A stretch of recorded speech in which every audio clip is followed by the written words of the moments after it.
PF finalmente, definitivamente, oficialmente está na cola do Alcolumbre. É muita podridão, mas tudo está vindo às claras. Está mais claro do que a neve, porque presidente do Senado não quer investigação, porque o STF não quer investigação. Não escapa ninguém desse caso do Master. O Supremo nunca esteve tão dividido como agora.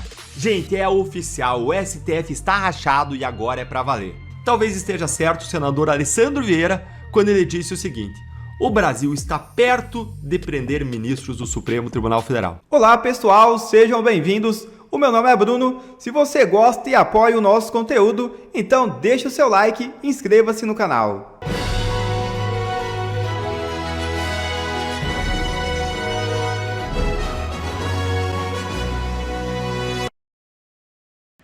PF publica laudo sobre saúde de Bolsonaro e recomenda adaptações na prisão. Documento indica necessidade de cuidados médicos para o ex-presidente, mas afasta internação ou prisão domiciliar. É isso mesmo. A Polícia Federal apresentou nesta sexta-feira um laudo médico sobre Jair Bolsonaro, atualmente detido na Papudinha, em Brasília. Conforme o documento, o ex-presidente necessita de acompanhamento de saúde, mas não se encontrou justificativa para internação hospitalar nem prisão domiciliar neste momento. No relatório, a PF recomendou algumas providências emergenciais e temporárias, até que especialistas realizem uma avaliação mais aprofundada. Entre elas, constam a instalação de barras de apoio em corredores e banheiros do alojamento, além de campainhas de emergência extras ou outros sistemas de monitoramento em tempo real. Ou seja, aqui mesmo eles já estão falando que onde ele se encontra preso não atende às necessidades que ele precisa. Então por que não manda ele para casa, pô? O parecer também sugere acompanhamento constante a Bolsonaro nas áreas comuns e avaliação nutricional feita por profissionais especializados, com dieta adaptada às condições de saúde relatadas. Outras recomendações incluem a atividade física regular de acordo com a tolerância clínica, a fisioterapia contínua para fortalecimento muscular e equilíbrio postural. E ainda 7 doenças crônicas foram identificadas em Jair Bolsonaro, de acordo com o laudo médico elaborado pela Polícia Federal. Entre as condições relatadas estão hipertensão arterial sistêmica, apneia obstrutiva do sono grave, obesidade clínica, aterosclerose sistêmica, doença do refluxo gastrofágico, queratose actínica e aderências intraabdominais. Rapaz, o Fernando Collor, que tem apneia do sono, o mesmo Moraes deu prisão domiciliar para ele. Bolsonaro, que também tem apneia do sono e mais outras 70 doenças bem mais graves, não é possível que ele será mantido preso. Eles relataram os 200 problemas graves de saúde de Bolsonaro, risco de queda e não sei o que lá mais, e aí no final coloca que não vê necessidade para prisão domiciliar. Tá de sacanagem. Parece até que foi algo mandado. Agora vamos esperar qual será a decisão de Moraes, mas parece que já está tudo combinado. E eu aposto que Moraes vai negar a domiciliar. O que estão fazendo com Bolsonaro já passou todos os limites. Acorda, Brasil! Enquanto isso, Moraes e Toffoli vão para cima de Alcolumbre para evitar a CPMI do Banco Master. Esse Brasil está afundado em sujeira, mas graças a Deus tudo está vindo às claras e os corruptos estão sendo expostos. Hoje a gente amanhece com mais essa. Previdência do Amapá é alvo da PF por investimentos no Banco Master. Sabe o que significa essa notícia? Significa que a PF finalmente, definitivamente, oficialmente está na cola do Alcolumbre. Porque essa Previdência do Amapá tem relação direta com o Alcolumbre. Eu alertei esses dias mostrando essa matéria aqui para vocês. PF e Ministério Público vão apurar se fundo com o irmão e aliado de Alcolumbre ignorou alerta sobre Master. Essas matérias falam do mesmo caso. É uma previdência do Amapá que o presidente foi colocado pelo Alcolumbre e o irmão do Alcolumbre faz parte do Conselho Fiscal. E essa previdência investiu 400 milhões em fundo do Master. Será por isso, então, que Alcolumbre tem resistido tanto para criar a CPI do Banco Master no Congresso? Com certeza é isso, mas não para no Alcolumbre, porque a resistência para investigar esse caso não para no Congresso. Lá vem ela, Malu Gaspar, expondo mais sujeira. O STF também não quer a CPI do Master.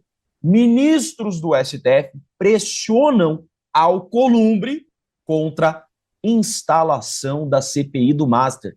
Olha só, gente, matéria que a Malu Gaspar postou hoje, 4 da manhã. Alcolumbre já não pode querer essa CPI.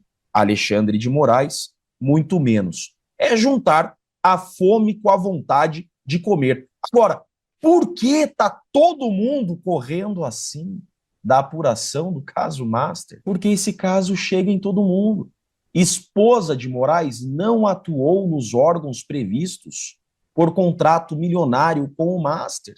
Recebeu 129 milhões para atuar em casos envolvendo o Master, mas as atuações não ocorreram. Opa! Isso aconteceu com Lewandowski também? Olha só, escritório de Lewandowski, ex-ministro do STF e agora ex-ministro da Justiça do Lula, recebeu milhões do Master, isso mesmo, 6 milhões do Master, sem atuar em ações. Mas espera lá, que dinheiro fácil é esse? Dinheirama suficiente para isso daqui, ó, que acabou de sair. Lewandowski comprou imóvel de alvo da PF por crimes no setor de combustível. Como que é? Casa localizada em condomínio fechado na Zona Sul de São Paulo tornou-se alvo de bloqueio judicial apenas um mês depois do negócio. Lewandowski pagou 9 milhões numa casa de indivíduo investigado naquela investigação que envolve PCC em São Paulo, em crimes no setor de combustível. Gente, é muita podridão, mas tudo está vindo às claras. Está mais claro do que a neve, porque presidente do Senado não quer investigação, porque o STF não quer investigação. Não escapa ninguém desse caso do Master. Racha no STF. O Supremo nunca esteve tão dividido como agora. Gente, é oficial, o STF está rachado e agora é pra valer. Agora não tem mais 8 de janeiro para unir os ministros em defesa da democracia. Não tem mais julgamento do golpe para que os ministros sejam um exemplo de resistência institucional. Não, nada disso. O que há agora é uma verdadeira guerra pela sobrevivência. De um lado, nós temos ministros que são verdadeiros políticos de toga, que usam o poder da caneta não para cumprir a Constituição, mas para ganhar poder ou dinheiro e que não querem abrir mão dos poderes imperiais que conseguiram. Do outro lado, nós temos ministros que agem como juízes e que sabem que essa crise de imagem e de legitimidade do Supremo pode ser o fim do tribunal. E por isso querem dar alguma resposta para a sociedade para evitar que todos eles caiam juntos. Qual dos dois grupos vai ganhar, hein? Na quarta-feira, o grupo de Moraes e de Toffoli, que não quer um código de ética de jeito nenhum e que também engloba ministros como Gilmar Mendes e Flávio Dino, deu o primeiro soco nessa verdadeira briga de rua, com manifestações absolutamente esdrúxulas, tanto de Moraes quanto de Toffoli, em que eles defenderam os privilégios da magistratura. Se fizeram aí de coitados e de vítimas, como se fossem os grandes prejudicados dessa história toda, atacaram a imprensa e os críticos deles e reclamaram, olha, de como é difícil a vida atribulada de um ministro do Supremo. Olha, eu ia poupar vocês disso aqui, mas esse trechinho aqui que eu separei, ele tá demais, ele é imperdível, você vai ter que ver comigo, aí ó. Não há nenhuma carreira pública com tantas vedações como a magistratura. Puxa. Já começam as vedações constitucionais. O magistrado não pode fazer mais nada na vida.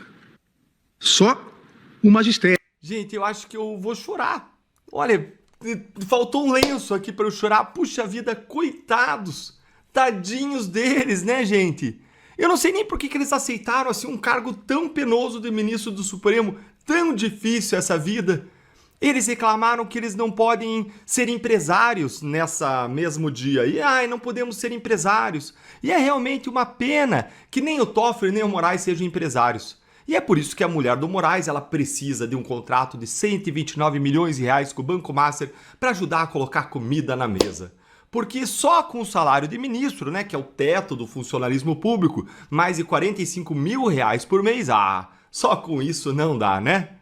E Toffoli, então, coitado, ele não pode ser fazendeiro, não pode ser dono de resort. Tem que ficar tudo em nome dos irmãos, dos primos. Isso supostamente, né? Claro. E tem que viajar de jatinho para a final da Champions League, gastar com segurança para viajar para a Europa. Claro que não sai do bolso deles, mas é um sacrifício. O que eu vou dizer para os ministros, hein? Olha, eu não vou. Essa eu vou deixar para vocês. Diz aí nos comentários o que você acha enquanto eu te conto que logo no dia seguinte a essas falas, o ministro Fachin, presidente do STF, cancelou um almoço marcado para o dia 12 com todos os ministros em que eles discutiriam detalhes do Código de Ética do Supremo.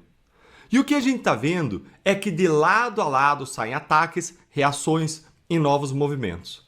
O cancelamento desse almoço foi a prova mais pública do racha que o Supremo vive hoje, das divisões internas do próprio tribunal. E todo mundo sabe que quando um grupo está dividido, ele está fraco.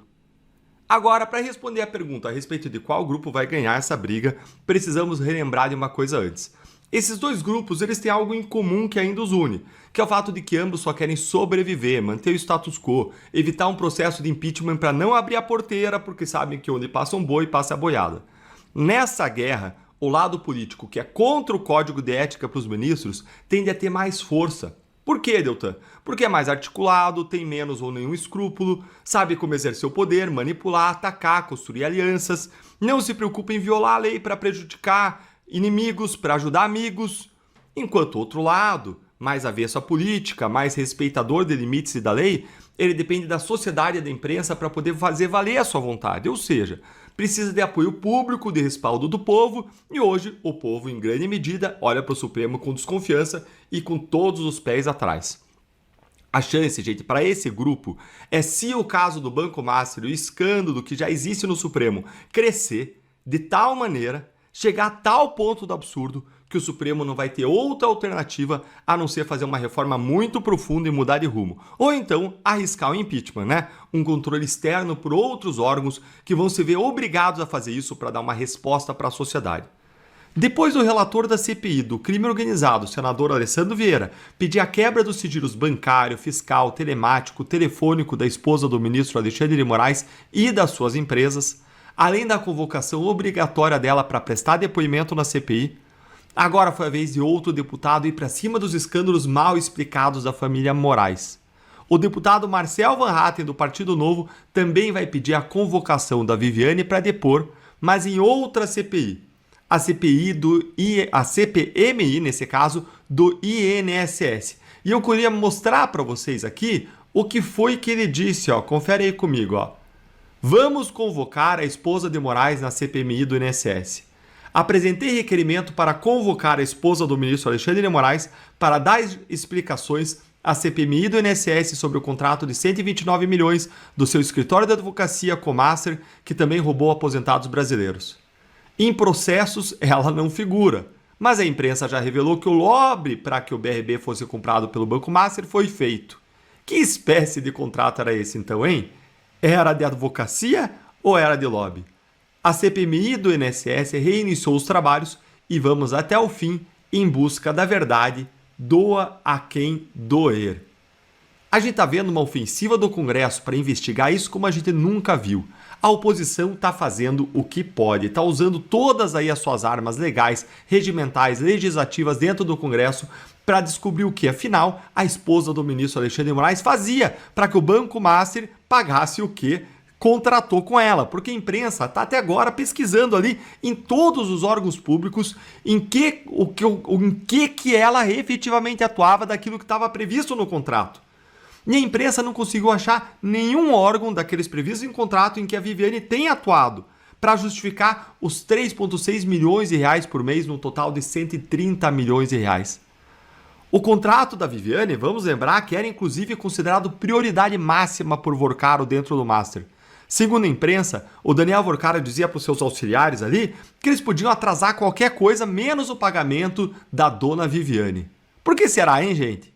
Qual é esse processo extremamente importante em que a Viviane atuava para o Master que o pagamento dela não poderia atrasar de jeito nenhum?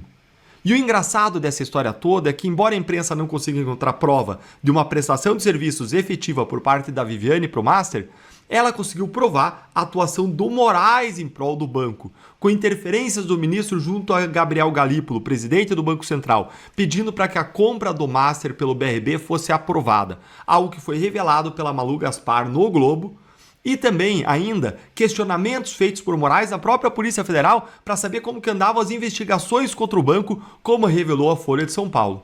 Embora tudo isso ainda não seja objeto de investigação, de uma prova judicial, mas sim de matérias de imprensa que podem ainda ser aferidas, verificadas pela própria investigação. E a julgar pelo chilique do Dias Toffoli e do Moraes ontem no Supremo Tribunal Federal, em que os dois se recusaram a fazer qualquer tipo de autoexame, autocrítica a respeito dos escândalos em que os dois estão envolvidos, a gente só vai mesmo ter respostas a respeito desse contrato com o Master se as CPIs do Congresso conseguirem quebrar os sigilos da esposa do Moraes, das suas empresas, convocar ela para depor, porque se a gente for aguardar o Moraes ou o Toffoli darem algum tipo de esclarecimento que seja para a sociedade, melhor a gente esperar sentado, a gente vai estar perdido. Quando a gente vê Moraes falar que tudo bem ser sócio da empresa, gente, como a gente viu ontem, aí eles não escondem mais nem mesmo que eles querem ser empresários enquanto eles vestem a toga. Se não forem administradores, tudo bem, não é ilegal. Mas e se atuarem por baixo dos panos usando o poder da toga para falar com autoridades como, sei lá, o presidente do Banco Central, hein? Quem não conhece Toffoli e Moraes que os compre. E com tudo isso, talvez esteja certo o senador Alessandro Vieira quando ele disse o seguinte: o Brasil está perto de prender ministros do Supremo Tribunal Federal.